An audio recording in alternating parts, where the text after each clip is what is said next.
அன்பான அன்பான சகோதர சகோதரிகளே, அன்பான வயதான பெற்றோர்களே, சிறு குழந்தைகளே, இளைஞர்களே, நான் அன்னை மார்செலினா ஹோரோ.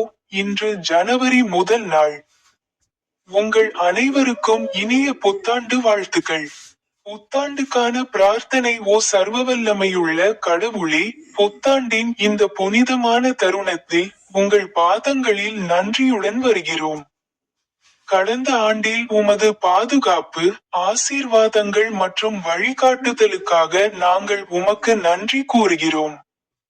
ஓ ஆண்டவரே, கடந்து போனவற்றிற்கு நன்றி. மேலும் வரவிருக்கும் விஷயங்களுக்காக நாங்கள் உம்மை நம்புகிறோம். எங்கள் தவறுகளையும் பலவீனங்களையும் மன்னித்து எங்களுக்கு ஒரு புதிய இதயத்தையும் புதிய நம்பிக்கையையும் புதிய உற்சாகத்தையும் வழங்குங்கள்.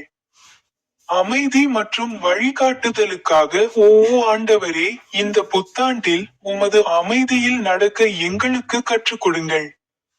எங்கள் முடிவுகளை ஞானத்தாலும் எங்கள் படிகளில் நிலைத்தன்மையாலும் எங்கள் செயல்களில் உண்மையாலும் நிரப்புங்கள். குடும்பத்திற்கும் உலகத்திற்கும் ஓ இரக்கமுள்ள பிதாவே, எங்கள் குடும்பங்களை ஆரோக்கியம், ஒற்றுமை மற்றும் அன்பால் நிரப்புங்கள். நோயுற்றவர்களை குணப்படுத்துங்கள். துக்கப்படுபவர்களை ஆறுதல் படுத்துங்கள். நம்பிக்கையற்றவர்களை நம்புங்கள். வன்முறையால் அல்ல, எங்கள் உலகத்தை அன்பாலும் நல்லிணக்கத்தாலும் நிரப்புங்கள். முதல் பைபிள் வசனத்தை பற்றி பேசுங்கள். ஏசாயா அத்தியாயம் 49 வசனம் 13 வசனம். வானங்களே, ஆர்ப்பரியுங்கள், களி கூறுங்கள். பூமியே, களி கூறுங்கள். மலைகளே, மகிழ்ச்சியால் ஆர்ப்பரியுங்கள். கர்த்தர் தம்முடைய மக்களை ஆறுதல் படுத்தி தம்முடைய துன்பப்பட்டவர்களுக்கு இரக்கம் காட்டியுள்ளார்.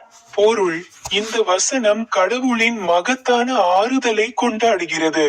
கடவுள் தம்முடைய மக்களை அவர்களின் துன்பத்திலிருந்து விடுவிக்கும் போது அனைத்து படைப்புகளும் மகிழ்ச்சியடைகின்றன. கடவுள் நம் துன்பத்தை பார்க்கிறார், அதை தணிக்கும் சக்தி அவருக்கு இருக்கிறது என்பதை இது காட்டுகிறது. மொழிபெயர்ப்பு: கடவுள் என் அமைதி மற்றும் ஆறுதலின் வற்றாத ஆதாரம்.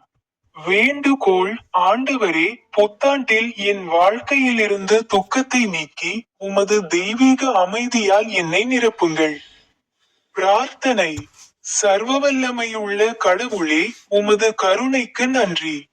நீர் உம்முடைய ஜனங்களுக்கு ஆறுதல் அளித்தது போல இந்த புத்தாண்டில் என் மற்றும் என் குடும்பத்தினரின் துக்கங்களை மகிழ்ச்சியாக மாற்றும்.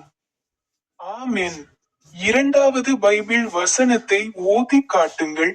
2 கொரிந்தியர் அதிகாரம் 5 வசனம் 17 வசனம்.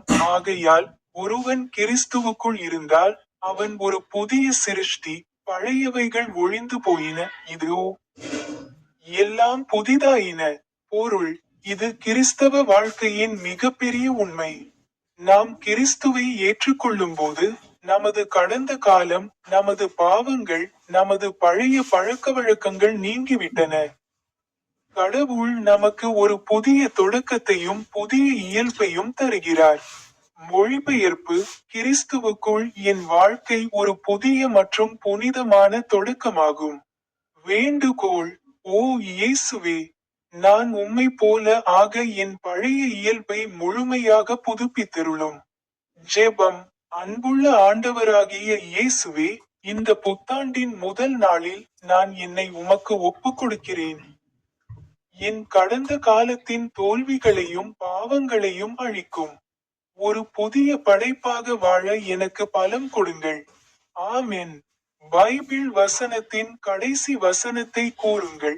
புனித மத்தேயுவின் நற்செய்தி அத்தியாயம் 5 வசனம் 8 வசனம்.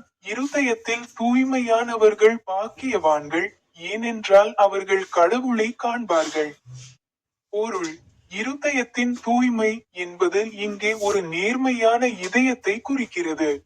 தங்கள் எண்ணங்களிலும் நோக்கங்களிலும் தூய்மையானவர்கள் கடவுளின் பிரசன்னத்தை அனுபவித்து அவருடைய திட்டத்தை புரிந்து கொள்ளும் சிறப்பு பாக்கியத்தை பெறுகிறார்கள். மொழிபெயர்ப்பு: ஒரு தூய இதயம் கடவுளை காண்பதற்கான வாசல். வேண்டுகோள். ஓ பரிசுத்த ஆவியே, என் எண்ணங்களையும் இதயத்தையும் உலகத்தின் அழுக்கிலிருந்து தூய்மையாக வைத்திருங்கள். ஜெபம். ஓ பரிசுத்த கடவுளே, தூய்மையான மற்றும் உண்மையான ஒரு இதயத்தை எனக்கு கொடுங்கள். புத்தாண்டில் என் வாழ்க்கையில் நீங்கள் இன்னும் தெளிவாக செயல்படுவதை நான் காணட்டும். ஆமென். செய்தி. இன்று ஒரு புதிய அத்தியாயத்தின் ஆரம்பம்.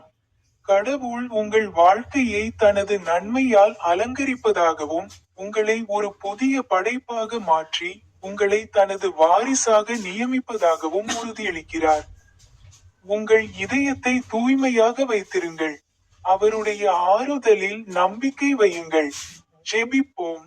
ஓ அன்னை மரியாளே, ஓ என் மறைந்த கணவர் ஹரும் டோப்போ, ஓ சர்ச் மன்னர் சார்லஸ் மூன்று, ஓ போப் லியோ 14, ஓ பேராயர் வின்சென்ட் ஐண்ட், ஓ முன்னாள் பேராயர் பெலிக்ஸ் டோப்போ, இன்று ஜனவரி, இது 2026 ஆண்டின் முதல் மாதம். அர்ப்பணிப்பு ஜெபம். ஓ ஆண்டவரே, இந்த புத்தாண்டில் எங்கள் நேரம், திட்டங்கள் மற்றும் கனவுகளை உங்கள் கைகளில் ஒப்படைக்கிறோம். நாங்கள் செய்யும் அனைத்தும் உங்கள் மகிமைக்காகவும் மக்களின் நலனுக்காகவும் இருக்கட்டும். முடிவு ஜெபம். ஓ பிதாவாகிய கடவுளே, இந்த புத்தாண்டை உங்கள் கிருபையாலும் ஆசீர்வாதங்களாலும் பரிசுத்தப்படுத்துங்கள். எங்களை விசுவாசத்திலும் நம்பிக்கையிலும் அன்பிலும் அதிகப்படுத்துங்கள். உங்கள் பாதையில் எங்களை உறுதியாக வைத்திருங்கள். கர்த்தராகிய இயேசு கிறிஸ்துவின் நாமத்தில் இந்த ஜெபத்தை நாங்கள் ஜெபிக்கிறோம். ஆமென்.